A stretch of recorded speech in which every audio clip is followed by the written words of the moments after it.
La búsqueda de un adolescente reveló el secreto mejor guardado de un hombre que por años vivió detrás de la máscara de un padre de familia y un vecino admirado por toda una comunidad. Soy Paola Cervera y este es el caso de John Wayne Gacy, mejor conocido como Pogo el Payaso.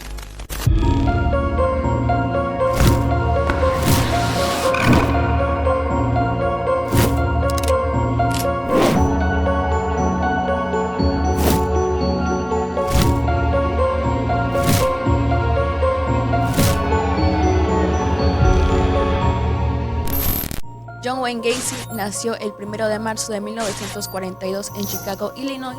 Era el único hijo varón y segundo de 3 hijos del matrimonio de John Stanley y Marion Elaine Gacy. Su padre era un hombre autoritario, alcohólico y extremadamente violento. Este siempre se dirigía a su hijo con insultos como niño de mamá, estúpido o marica. Lo golpeaba todo el tiempo con el primer objeto que tuviera a la mano y le decía que se comportara como un hombre. Su madre se metía, pero para defenderlo, esto solo empeoraba las cosas. Aún recibiendo el rechazo constante por parte de su padre, John lo amaba profundamente y siempre trató de complacerlo haciendo todo lo que él le dijera. Stanley lo llevaba a pescar con él para evitar que pasara tanto tiempo con su madre y hermanas. Aún así, John prefería estar con ellas. Los maestros de John decían que era un niño muy amable, carismático y muy participativo en la escuela. A la edad de 9 años, un amigo de la familia que también era compañero de trabajo de su padre llegó a abusar de él. John no dijo nada pensando que su padre lo terminaría culpando por lo que ocurrió y como resultado el trauma se reflejaría hasta años después. Su situación en la escuela no era mejor. No tenía amigos y sufría de bullying debido a un problema cardíaco y a su sobrepeso, así que le era imposible jugar o participar en actividades físicas. A los 11 años se golpeó fuertemente la cabeza con un columpio, lo que provocaría constantes desmayos y dolores de cabeza muy fuertes. Al inicio de la adolescencia comenzó a obsesionarse con la ropa interior de las mujeres. De hecho, tenía escondida en su casa una bolsa llena de ropa interior de su propia madre. Cuando cumplió 16 años, fue llevado al hospital debido a un ataque de epilepsia y se detectó un coágulo en el cerebro para posteriormente comenzar a recibir tratamiento. Asistió a 4 escuelas diferentes y nunca se pudo graduar de la secundaria, ya que faltaba a clase por periodos muy largos por sus hospitalizaciones. Su padre le decía que todo era para llamar la atención.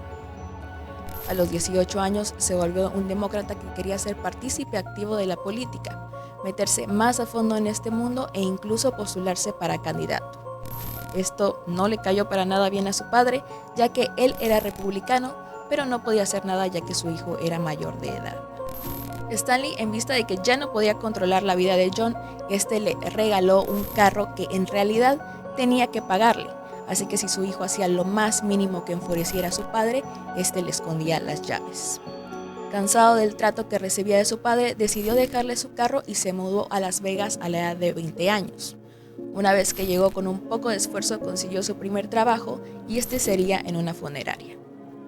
Trabajó durante 3 meses ahí antes de querer regresar a Chicago y de hecho la razón de su regreso fue un poco extraña. Una noche en la funeraria, donde por cierto dormía, abrió el ataúd donde estaba el cuerpo de un joven y se acostó a dormir con él. Después de estar ahí abrazándolo, le entró miedo y se quiso regresar inmediatamente a la casa de sus padres, pero había algo que lo motivaba a quererse quedar en ese trabajo. Ver cadáveres de cerca despertaba en él una gran curiosidad, sobre todo si se trataba de adolescentes. Una vez que regresó a Chicago, se inscribió y se graduó en la Universidad del Noroeste de Negocios, a pesar de no tener la secundaria concluida. Se unió al ejército donde estuvo por muy poco tiempo, sin embargo, solía presumir que estuvo en Corea, cosa que era una gran mentira. Para 1964 se mudó a Springfield, Illinois, empezando a trabajar como vendedor y a través de conoció a su compañera de trabajo llamada Marilyn Myers, con quien se casó a la edad de 22 años en septiembre de ese mismo año. Constantemente buscaba nuevas formas de torturar a los adolescentes. Gacy tiraba los cuerpos en un río cercano, pero debido a un problema en su espalda empezó a enterrar los cuerpos debajo de su casa tratando de ocultar el olor con cal y cemento. En 1975, le dijo a Carol que era bisexual y que no volverían a tener relaciones, creando un distanciamiento muy obvio. John Gacy empezó a pasar tanto tiempo como fuera posible fuera de casa y las veces que estaba ahí, su aún esposa veía a muchos jóvenes entrando al garage. Llegó a encontrar revistas pornográficas y muchas carteras dentro de la casa. Cuando Carol lo confrontó, este dijo que simplemente no era asunto suyo, por lo que ese mismo año se divorciaron. Todo saldría a la luz en diciembre de 1978, cuando la madre de un joven llamado Robert Pist fue a la policía para reportar la desaparición. La señora dijo que su hijo salía a buscar trabajos constantemente para ayudar con los gastos de la casa y que la última vez que lo vio, este le dijo que iría por un trabajo a la casa de un señor de apellido Gacy. El detective Constanzac, junto con oficiales de policía, fueron a revisar la habitación del chico y encontraron la dirección y el teléfono del hombre que le había ofrecido la oportunidad laboral, John Wayne Gacy. El detective lo llamó para preguntar si el chico había llegado a la cita y este dijo que no. Cuando le preguntaron si podía presentarse a declarar ya que estaban investigando el caso de la desaparición, Gacy le dijo que se encontraba ocupado, pero podría ir al día siguiente. Esta situación se le hizo un tanto extraña al detective y decidió checar los antecedentes del sujeto para descubrir que Gacy había sido condenado en el 68 por abuso sexual a varios menores de edad, pero decidió esperar a que Gacy se presentara voluntariamente a testificar. Por su parte, John Gacy sí llegó al día siguiente y le dijo al detective Constanzac que conocía al chico y por obvias razones ignoraba su paradero, pero este no le creyó y ordenó un registro a su domicilio. Cuando los agentes forzaron la puerta de la casa de Gacy, no podían creer el olor tan fuerte a putrefacción que emanaba la casa. Era evidente que esto tenía que ver con algún cadáver de descomposición.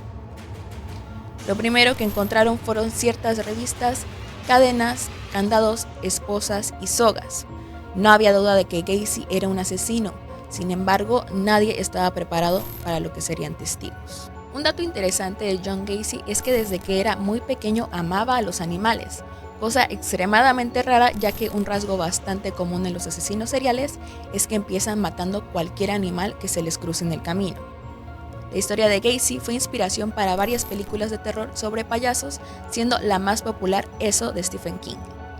Aunque los especialistas afirmaron lo contrario y no lo justificó, creo que John Gacy cometió todos estos crímenes por el trato que recibió de su padre y que probablemente los ataques de epilepsia habían afectado su razonamiento.